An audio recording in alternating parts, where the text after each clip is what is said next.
Bien malin qui dira d'emblée laquelle des sélections ira au second tour dans le groupe B qui évoluera à Ebébéine.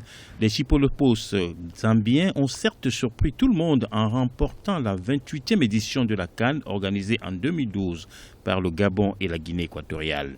Mais ils auront fort à faire dans une poule composée aussi des Léopards de la RD Congo, vainqueurs de l'épreuve en 1968 et 1974, des Requins bleus du Cap-Vert et des Aigles de Carthage, tunisiens, champions d'Afrique en 2004 et 22e au classement FIFA 2014. C'est un groupe équilibré avec des pays qu'on peut qualifier d'outsiders de cette compétition. Aucune de ces équipes ne peut être présentée comme favorite, donc ça c'est déjà un fait, même si les trois équipes RD Congo, Zambie, Tunisie ont déjà remporté une CAN.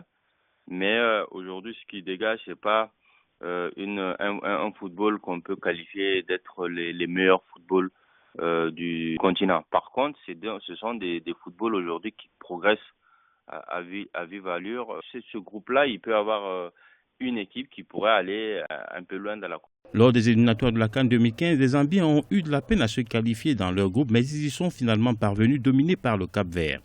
En 2013, les Requins bleus avaient étonné lors de la 29e édition de la CAN en Afrique du Sud. Il y a une équipe quand même qui progresse masquée et qui s'est qualifiée très rapidement, c'est le Cap-Vert. Et depuis 5 ans, 5-6 ans, c'est un pays qui avance rapidement à grande enjambée en matière de football, qui à l'édition 2012 a failli se qualifier.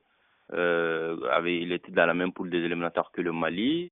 Les Requins bleus du Cap-Vert avaient fait sensation lors des éliminatoires du Mondial 2014 en s'imposant devant la Tunisie par 2-0 au cours du match décisif pour la qualification au second tour. Mais ils avaient été éliminés au tapis vert pour avoir aligné un joueur suspendu. À Ebébéine, le groupe B de la CAN 2015 brille déjà par sa cohérence. La compétition se déroulera du 17 janvier au 8 février en Guinée équatoriale.